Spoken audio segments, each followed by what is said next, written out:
Welcome back, Maya.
Okay, folks.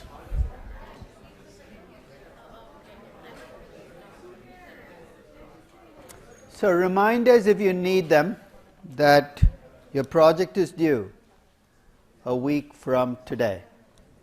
Okay? You know, there's a guy in Times Square who used to, I don't know whether he's still there, but there's this guy who used to harass people telling you the world was going to end.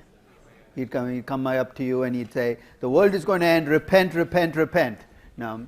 And half the time you feel a little pissed off that he's telling you this. The other half of the time you're terrified that it's actually going to come true. Okay? So I'm going to act like that guy. The world is going to end in a week. So you better get that project done. And the final exam is 2 days later. So you don't really have a whole lot of time buffer built in here. So you're moving, keep moving. If you're not moving, start moving. If you're thinking about moving, get the process rolling, right? And if you haven't met as a group, if all you have are numbers from your spreadsheets, it's not the project, right? I mean, I could have run the spreadsheets myself. So if you plug in numbers, you come up with an optimal debt ratio. If it's just a collection of spreadsheets, you're missing the point. What I'm looking for is a narrative about your company, a story you're telling me about your company, about what it does well, what it does badly, and what it should do differently. That's really what I'm looking for in your final project. Okay? So use the numbers to deliver that message. One more thing, on Wednesday I'll send out a spreadsheet with my email which will ask for summary numbers for your companies as a group.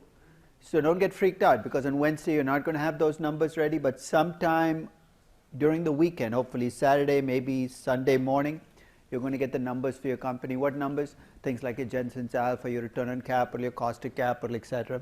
I'd like the numbers for your company, and I'd like you to email them back to me, because on next Monday, that's what the class is going to be about. It's going to be about all the companies you analyzed and what you found. How many companies came out as under-levered? How many over-levered? How much, what were the Jensen's alphas for the company? So I need those numbers to get that process rolling, so I will send you that reminder. So let's go back to where we were on Wednesday. We were talking about dividends, and I'd looked at Disney and I'd looked at Vale, and I asked you to play the role of stockholders in the company, and I tried to sell you on the notion of trust me with your cash. Today I want to take a little tangent before I continue that process. We're in the middle of the political season right now, right? You're going to see all kinds of economic proposals being floated. So I'm going to throw a few ideas at you, and you tell me whether these are good or bad ideas. So here's the first one. US companies right now have about $3 trillion in cash accumulated within the companies. Cash that they could return to shareholders that they're not. So I'm a politician and I have an idea. I say, let's make every company in the US pay out 40% of its earnings as dividends, a mandated dividend payout ratio. Let's say I have the power to make that go through. I want you to think about what types of companies will be hurt by this, and then let's talk about the implications. I'm going to list out some companies, and you tell me if you're this kind of company, whether you're going to be affected by a mandated payout ratio of 40% of your earnings.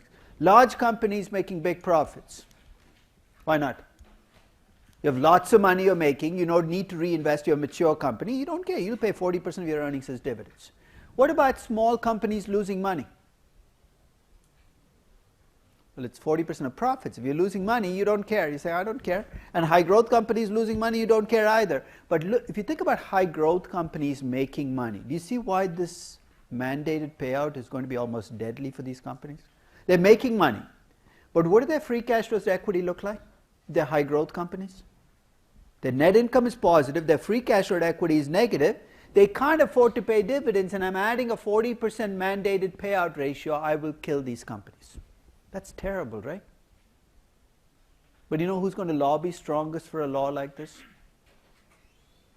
Who's going to lobby for this? Who benefits if young, high-growth companies can't make it? Large, mature companies, right? So in a sense, they'll shed their crocodile tears. So this is terrible, we don't want regulation. And at the same time, they'll be pushing, pass the law, because if you pass the law, effectively you're undercutting the companies that can be competition. Let's look at the reverse. You heard of these, probably read some news stories about how US companies are not investing enough. It's a big story. I mean, you hear it over and over again. Capital investment at US companies has dropped off, and it has. US companies are building less factories, investing less in R&D. And the culprit often is these companies are returning too much cash to their stockholders in the form of stock buybacks and dividends. So here's my second proposal. I'm at the opposite end of the spectrum. I'm going to mandate that every company has to reinvest 60% of its net income back into projects. Real projects, not in cash. It's got to go into factories and projects. Is that a good idea? We'll have a lot of factories, but a lot of jobs will be created, right? But what's the problem with requiring companies to reinvest? What are we doing in capital budgeting then if we require companies to reinvest? We're saying, don't care about your net present value. We don't care if you create value or not, just go build more factories. Bottom line is, dividend policy is something government should never touch, because no matter how you mandate things, you're going to benefit some groups and hurt others, and collectively it's always going to be a bad idea. So it's not like investors come to a great dividend policy, but maybe we can muddle through to something that works. But the minute you step in with one size fits all, it's going to be deadly for companies. So now I'm going to go back to what we were doing. Remember the role that you're playing. You're playing the role of shareholders of a company. I'm going to take you back to 1992. And I'm going to show you some numbers I ground out for British Petroleum. And this was actually as part of something. It was British Petroleum in 92 asked me to come in and talk to their, so actually a very strange training session. I have one of the strangest ones I'd ever done, where I flew to London. And they flew a dozen of the brightest petroleum engineers in from different parts of the world, put them in a room with me and said, teach them all the corporate finance they need to know in 2 days. And you know what? These guys were smart. They had number crunching skills. They got it. The company I used, though, for them was not Disney or Vale. It was British Petroleum. It was a company they were familiar with. So I took them through the same process I did for Disney. I started at the beginning, corporate governance, worked all the way through. And then I got to the dividend section, and I took the spreadsheet that I sent to you and filled in the numbers for BP and thought I'd screwed up, and here's why. The free cash flow to equity that I came up with for BP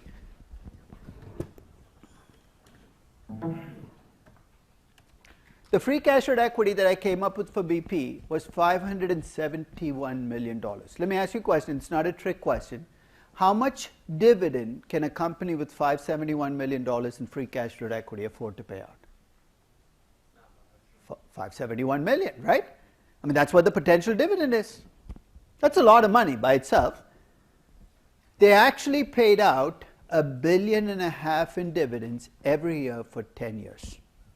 How does a company with $571 million in cash available to pay out its dividends pay out $1.5 billion every year? They went and borrowed $1 billion every year, not to drill more wells, not to take better projects, not to do anything else but to pay dividends. It was the most dysfunctional dividend policy ever. It's every year for 10 years. You think this is a problem? Every year you come up with 571, you pay out $1.5 billion. It's a problem. Everybody knew it was a problem. Who's everybody? Including the janitor at BP knew it was a problem. You know how he knew? He said, I'd like a new broom. And BP said, not this year. We need every pound we have to pay dividends. Maybe 6 years from now, you'll have a stick and maybe we'll fix something. Everybody at BP knew it was a problem. For a long time. So here's the follow-up question. If everybody knew it was a problem, why didn't somebody do something about it, right? Why not in 86 or 87 or 88? So let me take you back to 1987, to a top management meeting at BP, and let's see why nothing gets done. So you're sitting around this big oval table at BP headquarters. My Oxbridge accent is not that good, but I'll try. So, we have a dividend problem, old boy. Aye, everybody around the table agrees there's a dividend problem. We've got to cut dividends, old boy. Aye, everybody kind of agrees we've got to do something about it. There are only old boys around the table anyway, so you're saying that's pretty sexist. This is 1987. At BP, it's Lord so-and-so, Viscount so-and-so sitting around the table. Everybody's ready to cut dividends, but nothing happens. You're saying, why not? I'll tell you a fairy tale that I used to be really fond of when I was a kid. It's about these mice who live in an abandoned house, and they're being terrorized by this cat. So the mice decide they want to do something about this cat. They call a mice meeting. I've never been at a mice meeting, but it's probably pretty chaotic, mice running around all over the place. And they come up with plans to do something about the cat. And one of the mice has an absolutely brilliant idea. He says, let's put a bell on the cat. That way we'll know when he's around. We can go scurry away, hide. Everybody agrees, aye, brilliant idea. Until one of the more practical mice asks the key question, which is, who the hell is going to put the bell on the cat? Not me. Let's go back to the BP top management meeting. Everybody agrees you should cut dividends, right? Until one of the managers says, who's going to tell our stockholders? He's saying, what's wrong with telling the stockholders? You can't afford the dividends. You should tell them the truth. I don't know whether I used these words, but I think I did last session. I talked about when you pay small dividends, you get investors who like small dividends. When you pay big dividends, you get investors who like big dividends. When you pay obscenely big dividends, you get dividend addicts buying your shares. They're in the room. They're the shareholders. And what are you going to tell them? You're going to cut their dividends. Well, good luck with that. So all of a sudden, everybody discovers that they're going to have laryngitis 6 months from now. I can't say, not me. Everybody goes around the table. Nobody wants to tell the stockholders. Until one of the guys comes up with an absolutely brilliant idea. He says, let's wait. Maybe something good will happen. Which for an oil company is what? Maybe oil prices will go up and our problem will go away. There was a brief period in 1991 when Saddam Hussein wandered into Kuwait and oil prices actually jumped for about 4 weeks, and you could see people at BP dancing on their tables and no more dividend problem, no more dividend problem. But a few weeks later, it was back. Finally, in 1992, BP cut dividends. Somebody had the courage of their convictions, right? Why do you think they cut dividends? Where did they come up with $1 billion every year to pay these dividends? They were the most highly levered oil company. They were a basket case by 1992, and the bank said, not this year. This is a sensible thing to do, right? Cut dividends, you can't afford them. To show you there's no justice in the world, this is the newspaper article that shows up the day after dividends get cut. BP shares plummet after dividend is slashed. Well, I should really tell you the full story. 3 months later, the stock had fully recovered and BP was a healthier company. This was the best thing that BP did. in hindsight. But during those 3 months, what do you think was happening? Those dividend addicts were all leaving the room, and a new group of investors were coming in, but it wasn't instantaneous. And during the 3-month period, half of BP's top managers lost their jobs. And guess what? I feel zero sympathy for them. Why? Because they waited to cut dividends when they had no choice. They had 10 years where they could have done something, but they chose to keep putting it off and putting it off and putting it off until it was thrust upon them. Cutting dividends is never easy. I'm not going to tell managers, do it, nothing bad will happen to you. But if you're going to cut dividends, you have to do it on your terms, which means you got to do it when you control the process, and you should be as transparent as you can about why you're doing it. Let me explain. This was actually a study that looked at dividend cuts motivated for different reasons. So first was dividend cuts that were motivated by the fact that your earnings had dropped off. Okay? The second was dividend cuts were motivated by earnings drops in previous periods. And the third was dividend cuts that were motivated by the desire to invest more in projects. Now, if you think about it from an external perspective, don't look at the numbers. Which of these three has the potential to at least be good news? When you cut dividends to take projects, right? Guess what? When they cut dividends, on the day that they cut dividends, the market punished all three groups. Why? Because the market has no way of knowing whether you're making up stuff. But to give the market credit, if you track the stock price in the quarter after the dividend cut, guess what? You get some price back on the first two groups, but you get all of your money back by the end of the next quarter if you're transparent about why you do things. So when managers say we can't cut dividends, the market will punish us, the answer is yes, it will. But if you have a good reason for cutting dividends, package it, be open about it, and then get down on your knees and hope and pray that the market does adjust back, because there's a history here of markets giving you credit if you did it for the right reasons. Any questions? Yes, Roy. Do you think that if we had announced dividend cuts earlier, that it would maybe more... Well, they wouldn't have lost their jobs. That's the key. Is if they'd done this in 86 or 87, would there have been pain? There would have been pain, but they could have done it in conjunction with some good news. What I'd have done is waited for a quarter where oil prices were up, when your earnings jump, right? So combine it with news where people can see that this is a long-term problem you're fixing, not some short-term operational issue. Okay? And that's the advantage of doing it on your own terms, is you do it when it's right for you. The timing is right, and maybe you can buffer the impact. You still will get a stock price drop, but not by the magnitude you got when they were forced to do it.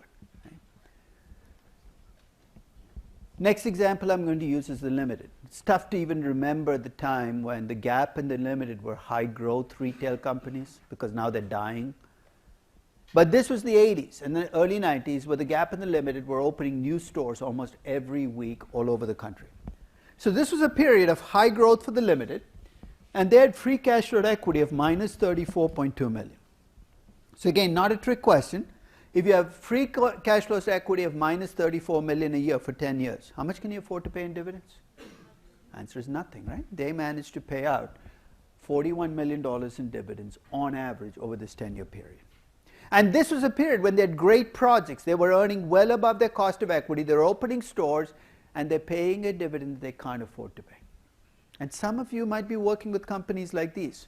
We have high growth, high returns, negative free cash flow equity, and the company is paying a dividend. You're saying, why are they paying a dividend? I don't know, but I could give you one possible pitch that might have gotten them started.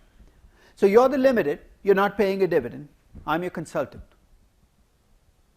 I show up in your office and say, you know what, because you don't pay a dividend, there are some investors who cannot buy your shares. Is that true?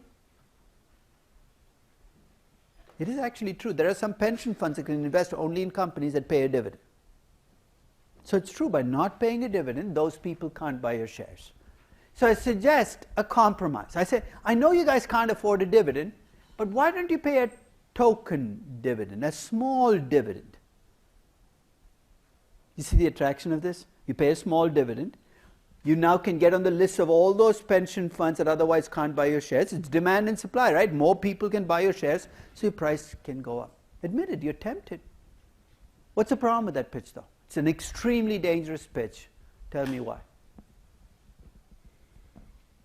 Yes, Roy. Will you possibly cannibalize the other investors you had that were not on dividend and capital appreciation? It's true, but use the words. What are the words I use for BP's investors to describe them? Dividend addicts, right?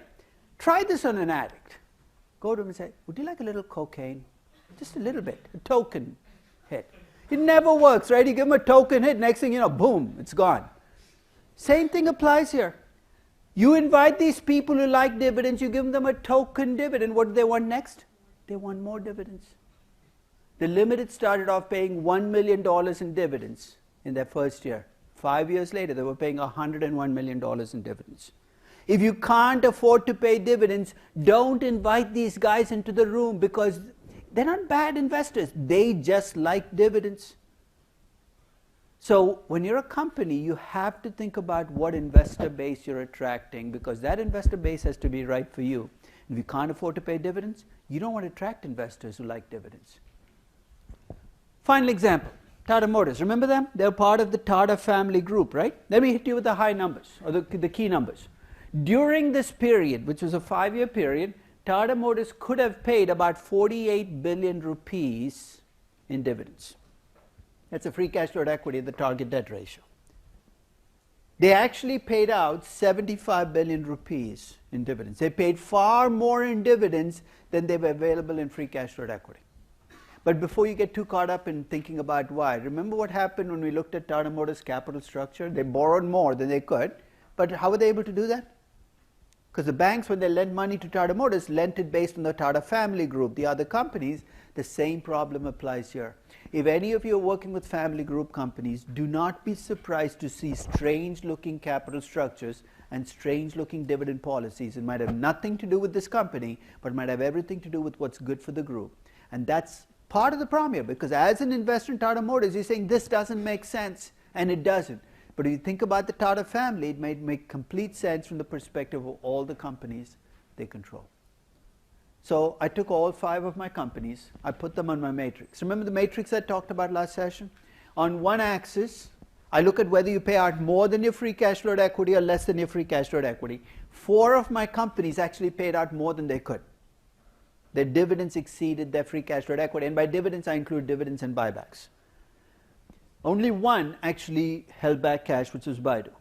And Baidu, you can see, can hold back cash because it has great projects, it's delivered great stock returns, it has the maximum flexibility to set its own dividend policy. The other 4 companies are all below the line. 3 of them have good investments, Disney, Vale, and Tata Motors. So they're in a sense damaging themselves with this excessive payout. One, Deutsche Bank, has both bad projects and pays out too much in dividends.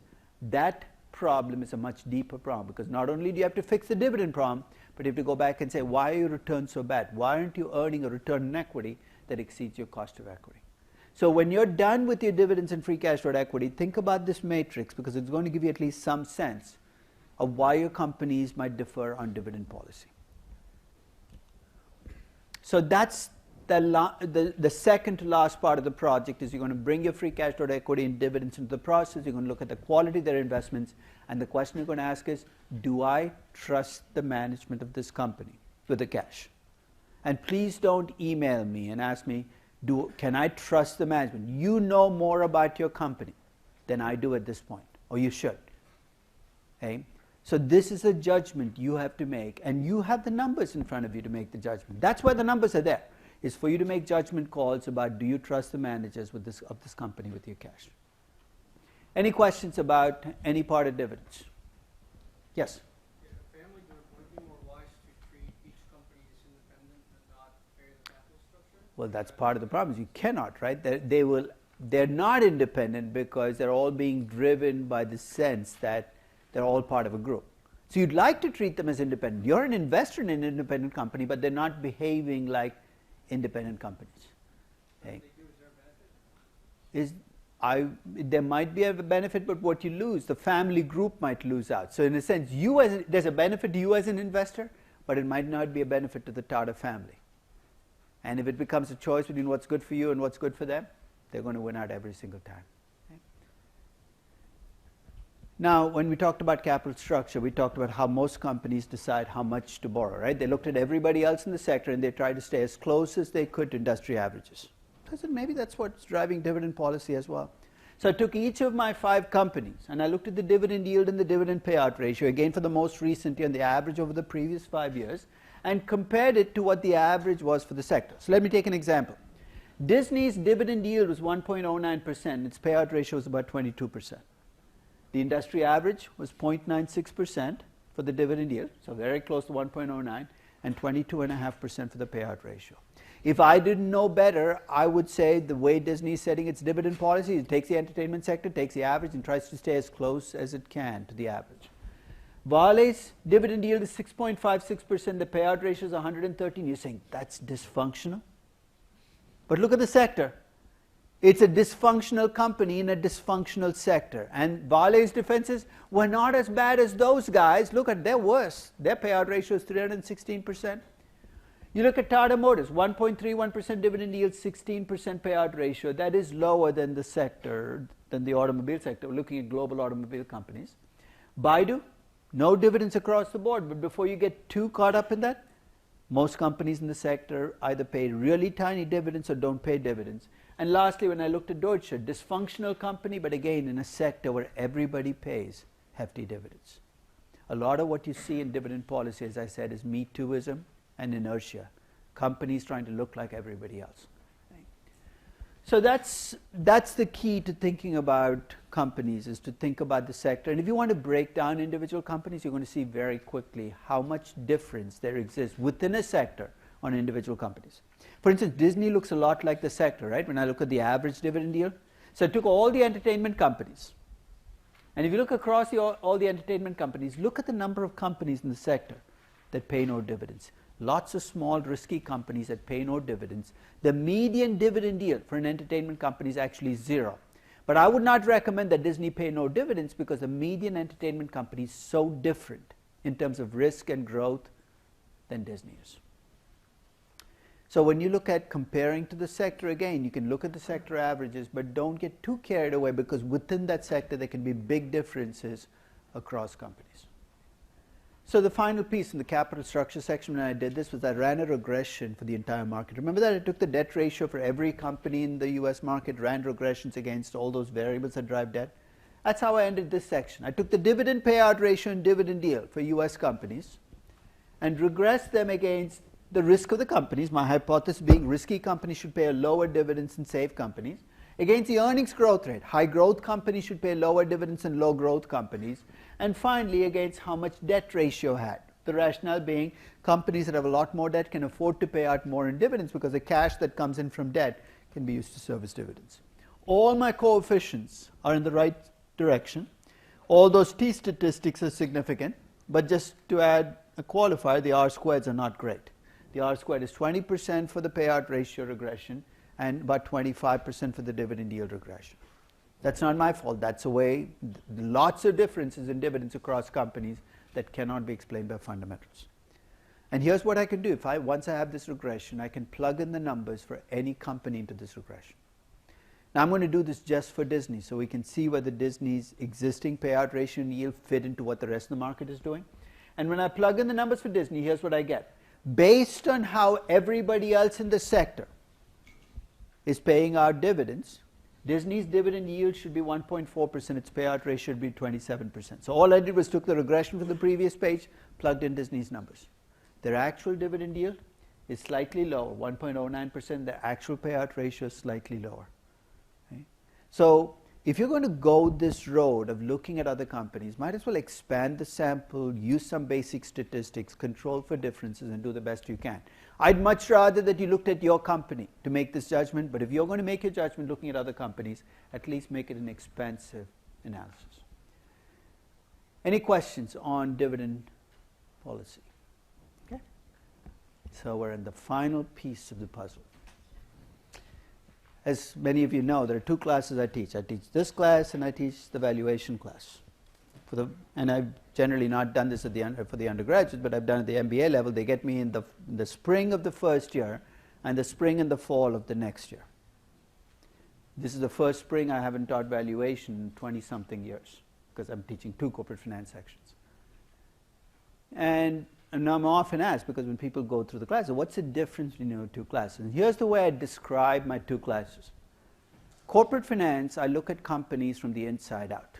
You know what I mean by the inside out? I'm looking at managing the companies, what projects to take, how much to borrow. Valuation, I look at the same companies from the outside in. The principles stay the same, but I have a lot less power over how a company is run. So I'm going to start off my valuation section with a quote from Oscar Wilde. He said, he described a cynic as somebody who knows the price of everything and the value of nothing. You could replace the word cynic with trader, and you pretty much get the same thing. And it's not meant as an insult. Traders can price everything. That's their job. It's not their job to value things. And 95% of what happens on Wall Street is trading. You heard Carl Icahn described as an activist investor, right? He's really an activist trader. Why? Because he's really not got that much interest in investing. He wants to buy at low price. He's very successful at it. I'm not saying, but he is a trader, not an investor. He's focused on pricing. So one of the things we're going to talk about as we go through this last stretch is the difference between pricing something and valuing it. And I'll give you the analogy that I think best fits. And most of you are too young to own your own apartment. Anybody here own a house or an apartment? If anybody puts up their hand, this is the person to hit up anytime you're short for dinner. This person picks up the bill. Okay, nobody here put up their hands. Okay? At some point in time, you plan to buy a house or an apartment, right? Or a mansion or a castle or something like that. No. So let's say you find the castle you want. A realtor shows you the castle. Well, let's make it a mansion. Castles are kind of tough to find. A mansion. Hold the mansion. So after she shows you the mansion or he shows you the mansion, the realtor names a price. How did the realtor come up with that price? That number? Other mansions that sold around, and then she said, you have an extra bedroom, a bigger backyard, therefore it's $3.5 million, right? Have you ever seen a realtor do a discounted cash flow valuation of the house saying, you know what, now the discount rate I'm using is 8%. No, it doesn't work that way. It's pure pricing. Pricing has nothing to do with cash flows, growth, and risk. It's got everything to do with what are other people paying for things just like this. You're on eBay. You're pricing. That's pricing. Valuation is about looking at the cash flows, the growth, and the risk. So let me set the table for why we care. Why are we talking about valuation in the context of a corporate finance class? Because the objective in corporate finance is to maximize value. I've danced around the word value for 24 sessions. I can't dance anymore. It's finally time to talk about how do all these decisions you make on capital budgeting and capital structure and dividend policy show up in value. So it's time to meet that number. Okay. So I'm going to set the table here. There are 3 ways you can put a number on an asset or a company. There are only 3 ways. Everything you see in the world has to fall into one of these 3 buckets. The first is what I'm going to call intrinsic valuation. What's intrinsic valuation? You value a company, you value an asset based on its specific characteristics, its cash flows, its growth, its risk. You do a discounted cash flow valuation, you're doing an intrinsic valuation. The second is what we just talked about, relative valuation. When I ask you how much will you pay for this, rather than trying to figure out what the value of it is, you look at what other people are paying for things just like it, and you say, you know what, other people are paying $1,000 for something like this, that's what I'm going to put. That's pricing or relative valuation. So you can have intrinsic valuation, you can have pricing. And there's a third approach, and this is perhaps the only aspect of valuation that's new and different. There are some businesses, some assets, and we talked about this towards the very end of capital budgeting, that have optionality. Sounds fancy, but let me give you an example. You're valuing a young biotechnology company. How young? It has no revenues, no earnings, no cash flows. But it's got a really promising product working its way through the pipeline, the FDA pipeline. You can't value this company with cash flows. There are none. It's all negative cash flows. They're all R&D expenses. You can't price it, because what are you going to price it against? There's no earnings, no book value, no nothing. It's an option. Why is it an option? Because if the FDA approves the drug, it could be a blockbuster drug. If it doesn't, you have nothing. You're buying an option. So that's what's called contingent claim valuation. But basically, we're not going to talk about this in the context of this class, but that's really the only aspect of valuation which is new and different. In fact, in this class, we're going to talk only about intrinsic valuation because it's what ties us back to corporate finance. So when you think about the value of an asset, think about the valuation theory. There's not much theory. In fact, when I put up a valuation of a company, usually the insults come flying in. I get accused of being an academic, and the way they say the word academic, it's not meant as a compliment. It's like academic. It's like an insult. And I let that roll. But once in a while, I get accused of being a valuation theorist. And I laugh, because I know exactly how little theory there is in my entire class. It's 26 sessions in my MBA class. It'll be 28 if we're an undergraduate class. You know how much theory there is? It's one equation. And tell me whether you see this equation is familiar. The value of an asset is the present value of the expected. That's it. That's my entire theory. The entire class is about estimating cash flows and coming up with a better discount rate. There is no theory. And when I think about valuation, while that equation is at the center of the game, I think about 4 questions to which I need answers to value a company. And I'll tell you what the 4 questions are. And as I list these questions, think about your company, think about any company you want, because these are the drivers of value. The first question I'm going to ask you is, what are your cash flows from your existing assets? Remember that financial balance sheet? Existing assets and growth assets. So what are your cash flows from existing assets? You know what you're going to hand me in return? Your annual report, your 10K, because that's where I'm going to see it, right? Earnings and cash flows. That's the easiest part of valuation, is nailing that down. But now comes the tough part. The second question I'm going to ask you is, what is the value you're going to create with future growth? Notice how I phrase the question. I ask you, what's your future growth? Because growth by itself can be good, bad, or neutral. What's a good side of growth? Small numbers become big numbers, right? You're small. So that's a good side of, what's a bad side of growth? How did that growth happen? It didn't happen magically. You had to open factories, you had to build.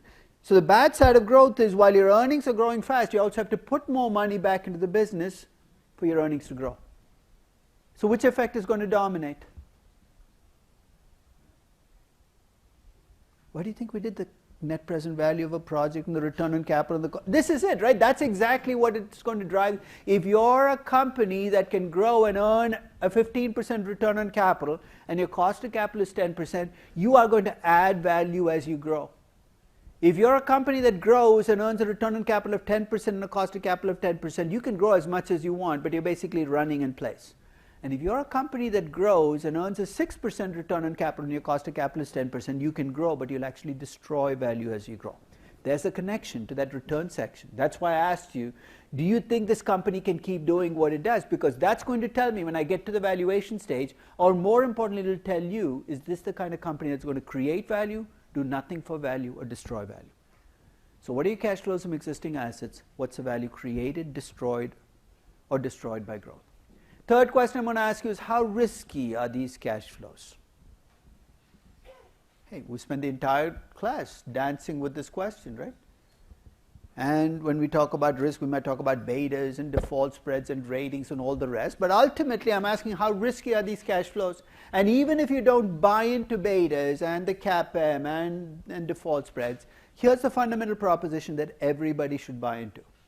The riskier your cash flows, the lower the value you will attach to those assets. We can talk about how to measure risk, but how risky are your cash flows? And then I'm going to ask you a final question. It's going to sound like a strange question. I'm going to ask you, when will your company become a mature company? You're saying, what the hell are you talking about? What do mature companies do? They don't drink and drive. But here's my definition of mature company, and here's why. Mature company is a company that grows at a rate less than or equal to the economy. You say, why do you care? What did I say this equation was? Value of an asset is the present value of the expected cash flows in the asset over its lifetime, right? You're valuing a publicly traded company.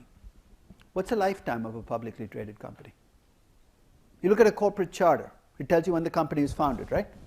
When does it tell you the company is going to be liquidated or wound up? It doesn't mention it. So at least in theory, your company can keep going and going and going and going and going forever, right? So to value this company, what do you have to do? Estimate cash flows forever. This is my vision of hell. First I show up in hell, I'm pretty pissed off. I don't want to be there. But I'm there. Then I see the devil walking towards me. He's dressed up like an investment banker. Don't ask me why. He says, welcome to hell. We have deals to make. I don't want to deal with this guy, but I have no choice, I guess. So I said, okay. What am I going to be doing? He's saying, you're going to be doing a lot of valuation. So, okay, that's not too bad. That's what I used to do in my regular life. Where am I going to be working? He points me to a stool and a table and a laptop. And my vision of hell already takes form. It's a Dell. You seen one of those Dells where they made the back blue or green and said, look how stylish this Dell is. So this is my vision of hell. I'm stuck below the surface working on a Dell. Okay, I can live with that. Who am I valuing? GE.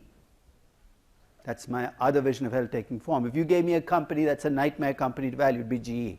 So, okay, now it's getting really bad. I'm working on a Dell, I'm valuing GE. What do you want me to do? Project cash flows. Okay, I can do that. For how long? Forever. It's a spreadsheet that never ends. Can you keep going? Column 10, column 15, column 16,255. You're still working. This is why you don't want to go to hell. And this is why the world we're in, the question you often get asked is, can I stop now? How about right now? Do I have to do an extra year? And I haven't answered the question. You can stop if you're willing to make an assumption. You know what that assumption has to be? That beyond that point in time, your cash flows will grow at a constant rate forever. What does it buy you? A growing perpetuity. How does it save you trouble then? If you have a growing perpetuity, what can you do? You can stop estimating cash flows and compute the value for all the years beyond. That's so glorious. But it comes with a catch. Your cash flows have to grow at a constant rate forever, right? So now complete the rest of the story. How high can that rate be? Can it be 5% a year forever? What's a cap on that rate? If it's going to be a growth rate forever for an individual company, what's a maximum that number can be? It cannot exceed the risk-free is a good one. That's my proxy. But the risk-free is actually a proxy for something else, a nominal growth rate of the economy. Why? Let's complete it. We know it's obviously why. But what will happen to a company growing at a rate faster than the economy? Forever. It'll become the economy. Then what? Globalization. Okay, 25 years and it's going to be the global economy. Then what? Interplanetary travel? There are some assumptions in finance where you and I can agree to disagree. So if you say Netflix will grow 80% a year for the next 10 years and I say it's 40%, that's a difference in assumptions. If I say Netflix is going to have a 2% growth in perpetuity and you say it's 6% a year in perpetuity, your problem is not with me, it's with mathematics. And guess what? You fight math, math always wins. Now, remember the question I asked you? When will your company be a mature company? Why do I need that? Because the minute you answer that, that's when I stop estimating my cash flows. I estimate that big elephant in the room that we call the terminal value, which is the value of the company beyond that point in time. It allows us to put closure. But when I think about valuations, I think about the answers to those questions. So let's frame how we can think about valuation. I have a business, and I ask you to come in and value my company. When you come in, you have to decide what you're valuing. Let me explain. Let's suppose my business is equity investors, so you guys are all equity investors, and you guys are my bondholders and lenders. So I raised equity from you, I took a bank loan from you, I started the business. The first way to think about valuation is to focus just on the equity investors and to value the equity. So let me be specific. When I'm trying to value equity investors, I look at the cash flows you make as equity investors, which is cash flows left over after the interest payments and principal payments. In fact, wouldn't we just do this last session? The free cash flow at equity is basically, so if you're equity investors, the cash flow I'm going to look at is cash flows after debt payments, cash flows to equity. And I'm going to discount those cash flows at the rate of return you guys wanted to make when you invested in my shares. Does that sound familiar? That's the cost of equity. So if I take cash flows to equity and discount at the cost of equity, what I get as a present value is the value of the equity in my business. In fact, if I wanted to be really rigid, I could say, look, this free cash flow to equity is all mirage. The only cash flow you get in the mail from the company as an equity investor is what? Dividends. The dividend discount model is a special case of an equity valuation model. So the first way to do valuation is to focus on equity, cash flows to equity, discount at the cost of equity, you get a value for equity. Here's the second way. Rather than focus on just the equity investors, what if I looked at the collective claim holders in the firm? Remember, I got money from the lenders and money from you. You get free cash flows to equity. Did you guys collect any cash flows from the company? Or what cash flows do you as lenders get from the company? Come on, you lend me money. You expect something back, right? Abby, what do you get back? Interest payments and principal payments. So you get cash flows, you call it interest payments. You get cash flows, you call it free cash flow to equity. The collective cash flow that you both get from the business is called the cash flow to the firm. And if that is the cash flow that I'm discounting, the discount rate I should use should be a weighted average of what these guys want, which is the cost of equity, and what you want, which is the cost of debt, which of course we've labeled the cost of capital. Cash flow to the entire business discounted back at the cost of capital gives me the value of the entire business. And if I want to get to the value of equity, I can still get there, right? All I have to do is subtract out what I owe those guys, the lenders, and I'll end up with the value for equity. So there are two ways you can value equity, either directly by taking cash flow to equity and discounting at the cost of equity, or valuing the whole business and subtracting our debt to get to a value for equity. Yes? The second way always be higher? No, because what will happen, the business value will be higher, but you still have to subtract out the debt, right? So by the time you subtract out the debt, you should end up, in fact, if you do this right, and you might not believe me on this, your value of equity should be exactly the same using both approaches. In fact, we did a variant of this when we did capital budgeting. Remember I said with Vale, I did a net present value using equity cash flows and the cost of equity. It's exactly the same notion expanded to valuation overall. So one of the first things you have to do when you walk into a valuation scenario is you have to make up your mind. Am I valuing the business or am I valuing equity? Because the way you frame your choices will then be determined by what you're valuing. So often the first thing you have to do when you sit down to do valuation is you have to decide, what am I going to be discounting? I know it's a discounted cash flow valuation, but what's the cash flow I'm going to be discounting? Because you could discount dividends, you could discount free cash flow to equity, or you could discount cash flow to the firm. And I'll give you a very simple rubric that helps me. Use dividends only if you're desperate. Desperate in what sense? If you cannot estimate cash flows, all you can do is use dividends, right? You say, when would I not be able to estimate cash flows? But the one sector where I said, I'm going to have a really tough time estimating cash flows, where a capex is tough to identify, working capital is really messy. Financial service companies. Pre-2008, if you look at every one of my valuation books, you get to the chapter on valuing banks. Here's what I say. Valuing banks is deceptively simple. It's deceptively simple because you have no idea what's going on behind the curtain.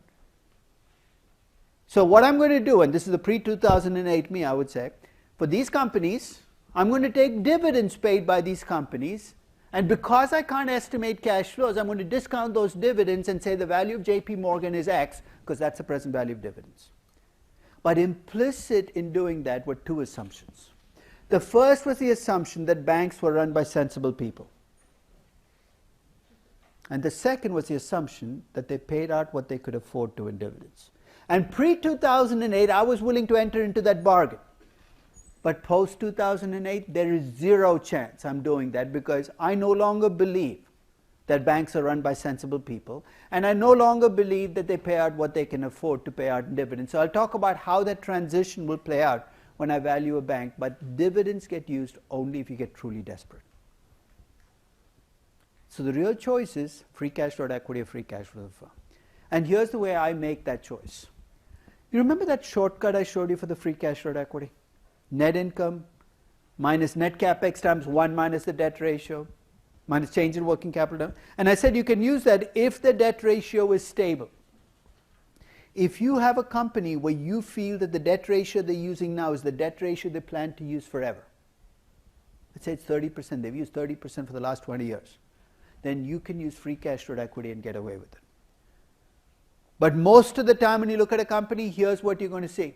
You're going to see a debt ratio and you'll have no idea whether the debt ratio is stable or not, whether it's going to go up or not.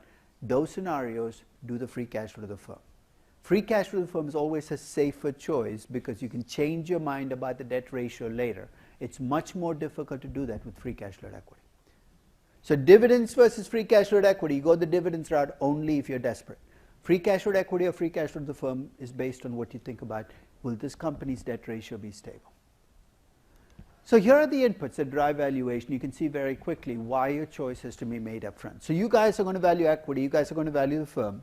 I'm going to come to you with inputs and you tell me how your numbers are going to be different. Ready? So you're valuing the equity, you're valuing the entire business. So I ask you, what are your cash flows? As equity investors, what are you going to give me? Cash flows after taxes, after reinvestment, after debt payments, free cash flow equity. Or you might say, look, dividends, but a cash flow equity. But when I ask you that question, because I'm looking at the entire business, the cash flow you should give me should be after taxes and after reinvestment, but before debt payments. Why? Because debt holders are now part of the business. So already you can see two very different numbers. Then I ask you, what's your growth going to be? As equity investors, you care about growth in equity earnings, net income, earnings per share. But when I ask you that question, the growth rate you should be talking about should be growth in operating income and revenues. It's for the entire business. Then I ask you, what discount rate should you apply? And as equity investors, the answer you're going to give me is the cost of equity. But when I ask you that question, the discount rate should be the cost of capital. The closure question should be the same for both your groups. But you, when you get to that closure point, are going to tell me how much the equity in this company will be worth 10 years out, whereas you tell me what the company itself will be worth 10 years out. It's amazing how often I see people who claim to know valuation get mixed up in the middle of a valuation as to what exactly they're valuing. I've talked to equity research analysts. They'll be in the middle of valuing a business, the entire firm. And I'll ask you, where do you get your growth rate? And they say, oh, that's the earnings per share growth in the last 10 years. See what the fundamental inconsistency there? You're valuing the business. The growth you should be thinking about is growth in operating income, and all of a sudden, magically, you're putting in earnings per share growth. Make up your mind early in the process and stay consistent. Are you playing the equity game? Are you playing the business game? So I'm going to take each piece, and as I go along, I'm going to talk about specifics. And as I go through these specifics, you're going to see a lot of familiar pages because, in a sense, we've already laid the groundwork for valuing Disney, Vale, and you've laid the groundwork in your company for doing the valuation of your company. So first question you're going to run into is cash flows. And as I said, cash flows can either be cash flows to equity or cash flows to the firm. If it's cash flow to the firm, here's how I'm going to compute it. I'm going to start with operating income. Why? Because it's a pre-debt cash flow. So I've got to climb up the income statement.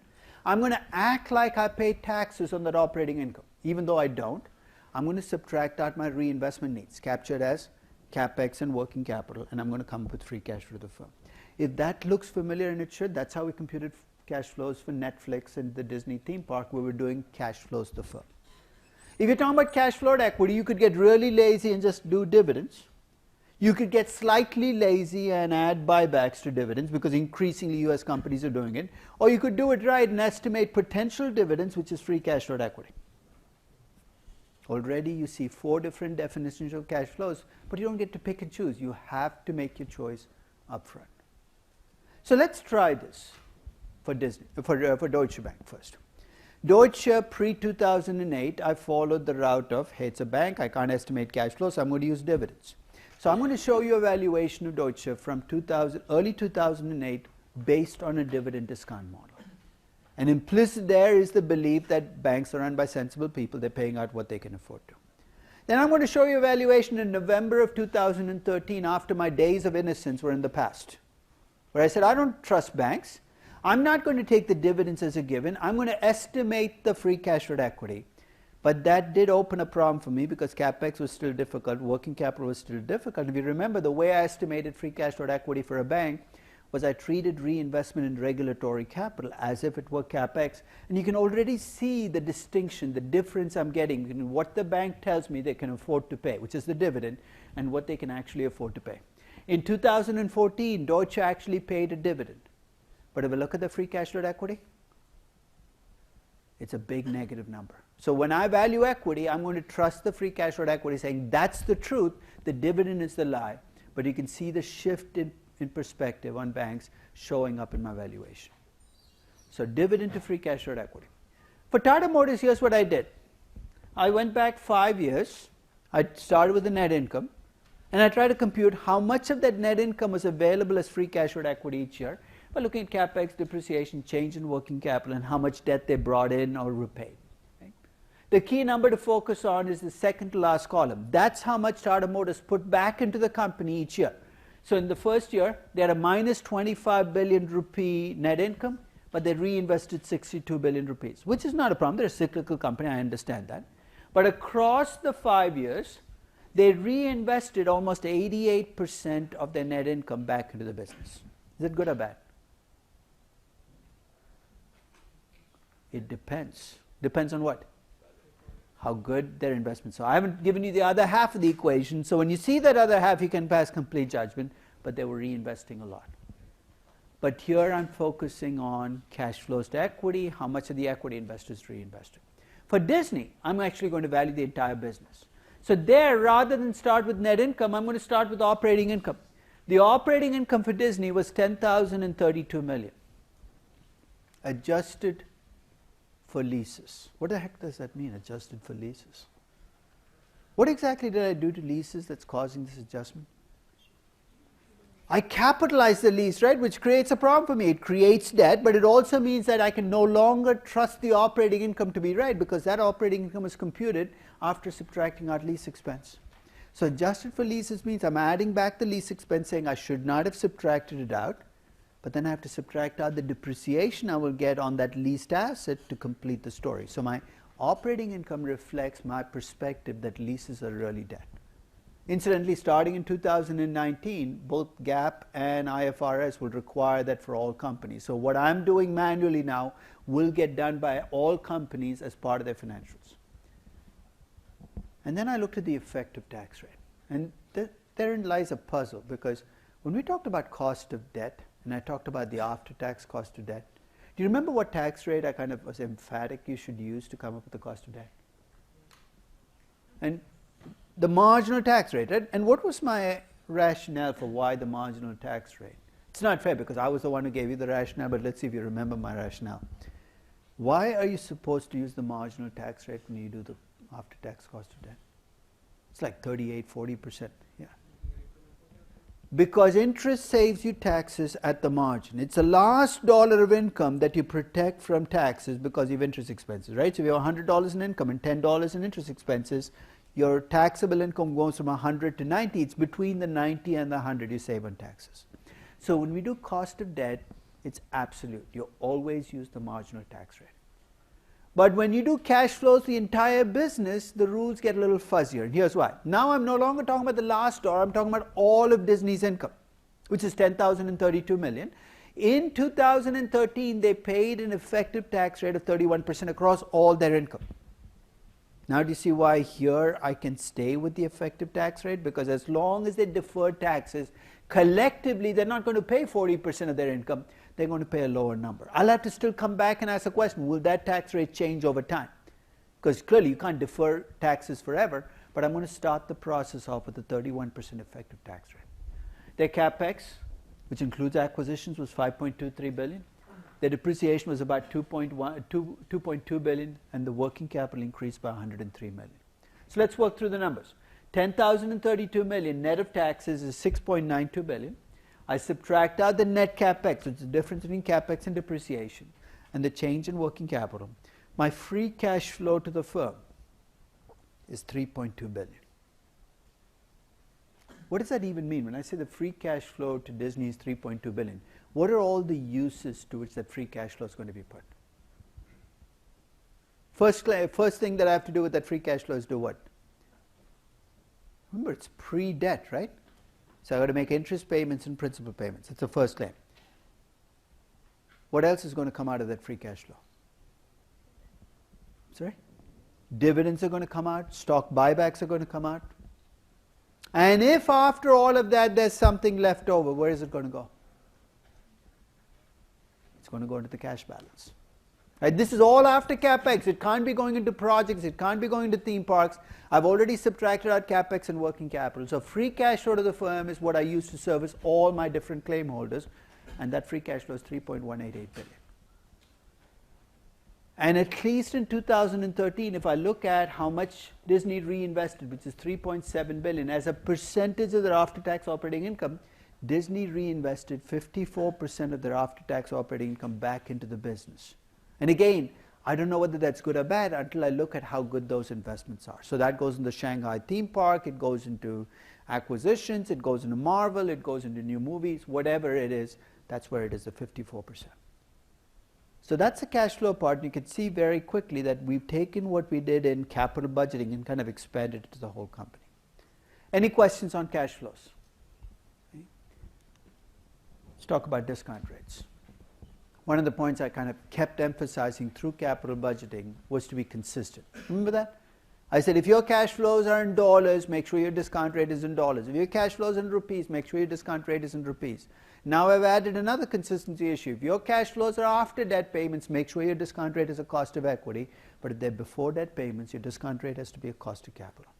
That consistency issue is critical when you do DCF valuation. You cannot mix and match cash flows and discount rates. So once you tell me how you estimate the cash flows, my discount rate has to be tailored to how you estimated the cash flows. So all I need to do my valuation are costs of equity and costs of capital, right? And this is a nice thing about doing valuation at the end of a corporate finance class. Did we do cost of equity and cost of capital for each of our companies already? In fact, for your project company, hopefully you're past that stage, right? You have a cost of equity and a cost of capital. You've got the cost of equity and capital you need to value the company. That's exactly the number I'm going to use. In fact, for Deutsche, here's what I'm going to use to discount those dividends in 2008 and the free cash flow equity in 2013. In 2008, here's how I computed the cost of equity for Deutsche. I started with the risk-free rate in euros. Why? Because all my dividends were in euros, my cash flows are in euros, so my discount rate has to be in euros. The risk-free rate in euros in 2008 was 4%. That was the German 10-year bond rate in 2008. The beta that I came up with was a bottom-up levered beta, exactly the same rules that we followed so far, 1.16, and the equity risk premium in early 2008 was 4.5%. The cost of equity you're going to see in my dividend discount model valuation of Deutsche is 9.2% in 2008. Now let me move forward 5 years. November 2013, I'm still doing everything in euros, but my risk-free rate has gone from 4% down to 1.75%. Holding all else constant, that should bring down my cost of equity a lot, right? But look at what else changed. This is post-crisis. My risk premium, which is 4.5%, has now jumped to 6.12%. My beta hasn't changed much. In fact, my cost of equity has changed remarkably little between 2008 and 2013, even though the risk-free rate has dropped. If I were valuing Deutsche today, what's the risk-free rate in euros look like right now? Somebody must be doing a euro valuation. It's not quite negative. Swiss franc, I know, has gone negative. No. Sorry? It's like 0.5%. But again, you got to bring in the fact that risk premiums have expanded even further. That 6.12% is now 6.8%. The levered beta for Deutsche is close to 1.25. You can see that the cost of equity is not just the risk-free rate, that everything in this process changes. So I'm going to estimate the cost of equity for Deutsche at the time of each valuation and use that as my discount rate. For Tata Motors, since I'm going to be doing a free cash flow equity valuation, I need a cost of equity for Tata Motors. Let me go through steps. I'm going to do my valuation in Indian rupees. So what's the first thing I need? Let's make this a review session. You need a risk-free rate in Indian rupees, right? Somebody remind me how I get a risk-free rate in Indian rupees. What do I start with? I start with the 10-year Indian government bond rate, which is 8.82% at that time. And then I subtract from that the default spread for India, which was 2.25%. I come up with a risk-free rate of 6.57%. Got one input done. I need a beta for Tata Motors. How do I get that? I could run a regression and cheat. But remember all those regressions I showed you for Tata Motors, the beta is all over the place. So instead, what do you think I did? I took a bottom-up beta for global automobile companies. I adjusted for Tata Motors debt to equity ratio. You're saying, we did this already. You're right. We did this already. We're just putting it to a different use. The beta that I ended up with for Tata Motors as a bottom-up beta was 0.964. Then let me ask you the final question. Let's see if you fully remember what we did pre-quiz 1. I need an equity risk premium for Tata Motors. And what do I need to do to get that equity risk premium?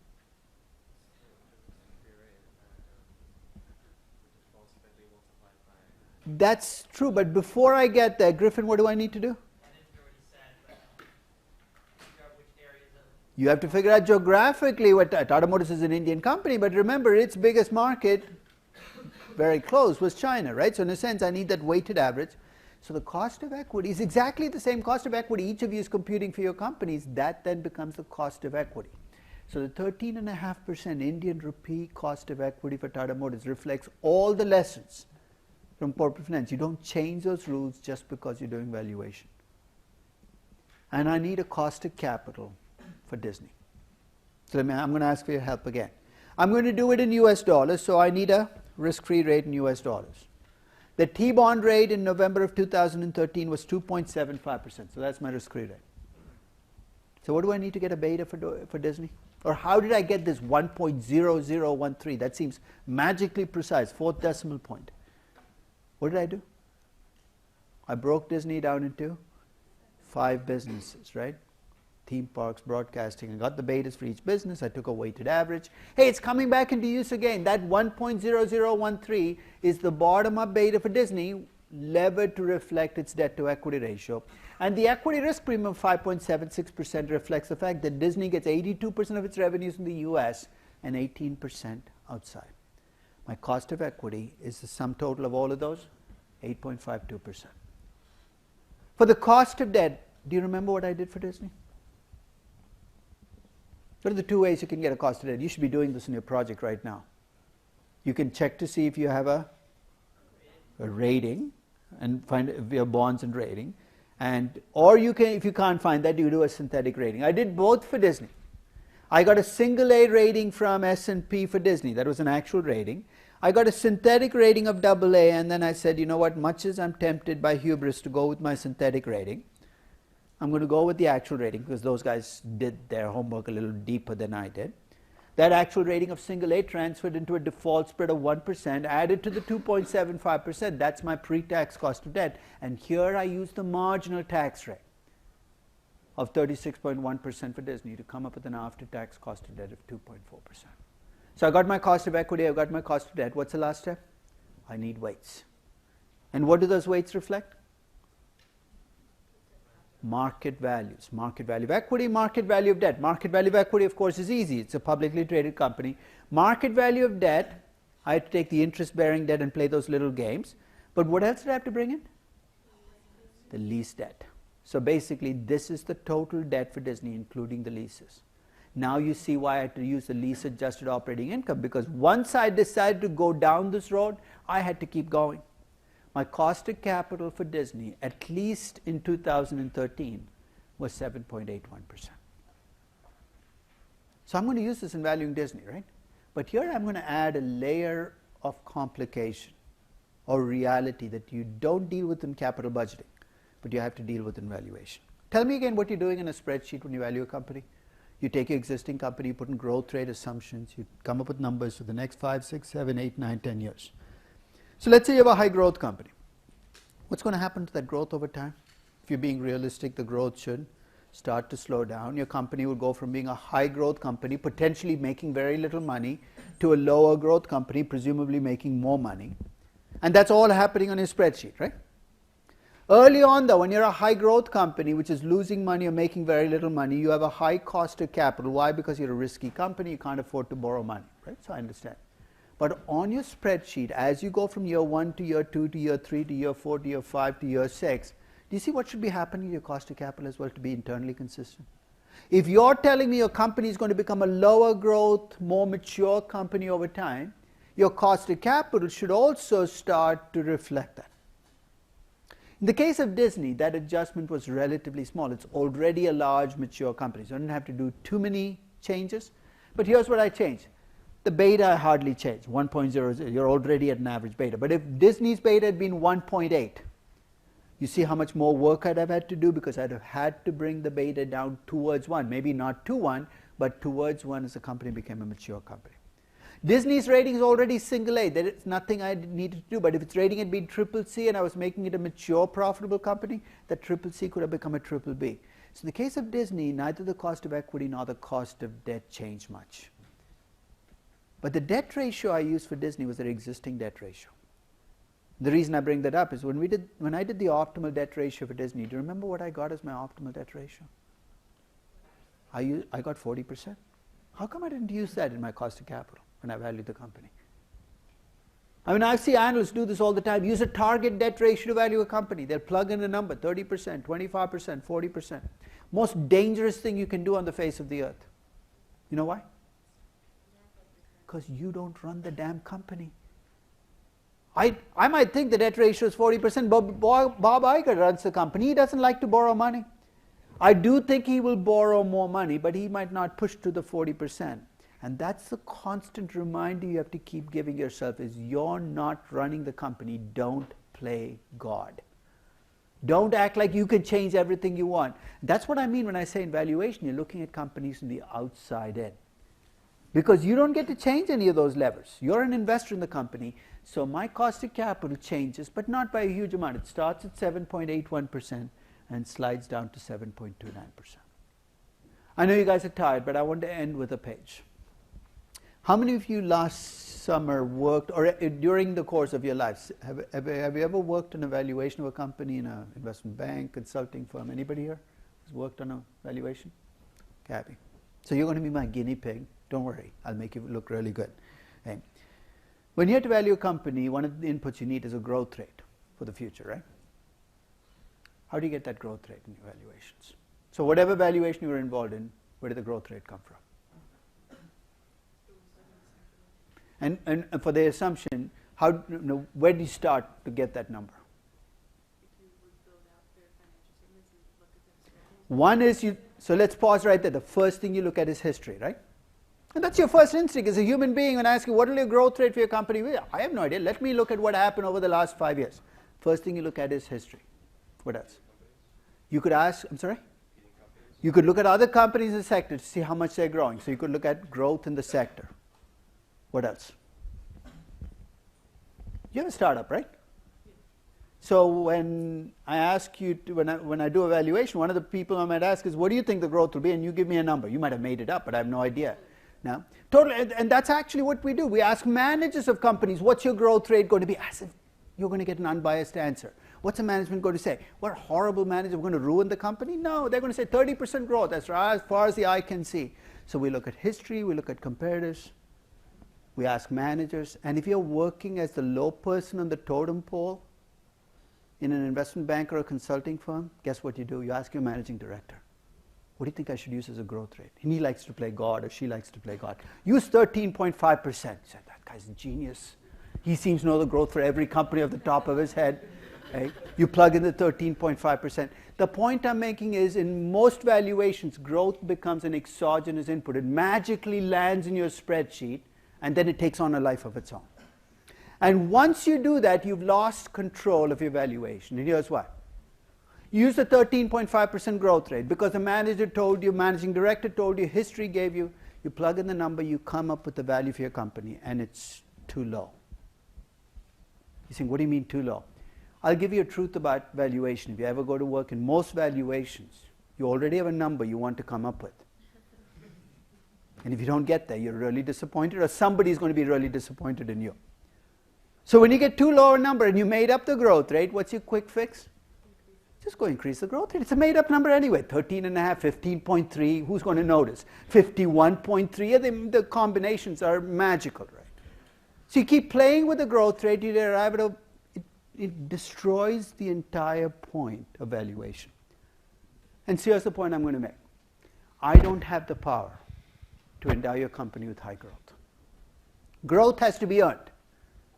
In fact, if you're going to be a great growth company, you've got to pull off a really tough trick. And here's the trick you need to pull off. You need to reinvest a lot of money, a high percentage of your after-tax operating income or your income, right? You're saying, that's not difficult. I could do that. I could reinvest 80%. But while you're reinvesting a lot, you also have to earn a high return on that investment. Now do you see why that's so tough to pull off? A lot of companies can reinvest a lot, but they reinvest really badly. Or they reinvest very little and they reinvest very well. Great growth companies are able to pull off that really tough trick of reinvesting a lot and reinvesting well at the same time. What happens to them? They become the Googles, the Facebooks of the world. Most growth companies don't make it through that rubric. So when I think about growth, I will look at history. That'd be crazy for me not to look at history. I'll ask the managers. Most of the time I'll ignore what they say. I'll ask my managing director, but I know he knows nothing anyway. But then I'll look at the company itself because the clues for growth are there. And in fact, there's a very simple algebraic connection called sustainable growth that you can use to check your growth rate. It's not some equation that you should think of as mathematically always holding every year, but over time it will. And here's how you can think about it. If you're focused on equity income, the two numbers you want to focus on is what percentage of my net income am I reinvesting back in the business. It's called the retention ratio. In fact, it's the inverse of the payout ratio. If your payout ratio is 10%, 90% is your retention ratio. So I want that number to be a high number if you're going to grow fast. And then I want to ask you what kind of return on equity you make on that investment. If you have a 90% retention ratio and a 20% return on equity, 90% times 20% is an 18% growth. That becomes your growth in equity income. If I'm looking at operating income, I'm going to ask the same question, but I'm going to frame it differently. Instead of asking what percentage of your net income do you put back in the business, ask what percentage of your operating income do you put back in the business. With Disney, if you remember, that was 54%. Then I'm going to look at how well you reinvest, looking at what you earn as your return on invested capital. Those of you who wondered why you did Section 5 of your project, it's because it lays the foundations for Section 10. You have no idea what Section 5 and Section 10 are? Don't worry. There is a Section 5 and a Section 10. If you're stuck on Section 2, you will get to 5 and 10 sometime this week. Or you have to. You have no choice. But in Section 5, I asked you, how good are your projects? Look at your return on capital. And he said, why am I looking at this boring accounting number? Because it's going to become the basis for asking, when does growth create value in my company? So let's stop there. I will actually send you a couple of links tomorrow for valuation. And you can start, if you want, work on valuation of a company.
Oh, you mean for- the taking the government bond rate and like for subtracting the default Vietnam, spread? yeah. And I added my default Now you spread. just That's a subtract. mistake, right? It was extraordinarily high, and I couldn't understand why. that's right. And people You were du- like, you- "How is that so high?" Now I have to fix my model. You double counted. Yeah. So with equity premium, you add your default spread, but with synthetic risk-free rate, Yeah, so you got that. thank you. Okay. Take care. Now we are using data or should we use the regression data? Calculating What did you use? I just So why is it even an issue? Whenever I use the regression rate in this case. and also talking about the operating income. In this class we operating leases. We subtract the operating leases from That's the standard account. Accounting does it. We reverse that. oh we add back operating leases from operating. We treat leases as debt and we add back the lease expense to the operating income. With the conventional accounting, it is subtracted out and it shouldn't be. Okay, good. So I was irresponsible and I never got my quiz. The quiz coming up, and I'll give it to you. Okay. I had a couple other questions too. I think he's waiting for his quiz too. So it's okay. The thing is, I just have class right now. You know what? I'll pin it on my door when I leave. Yeah. Gunwoo Park. Okay. I'll pin it on my door. I promise.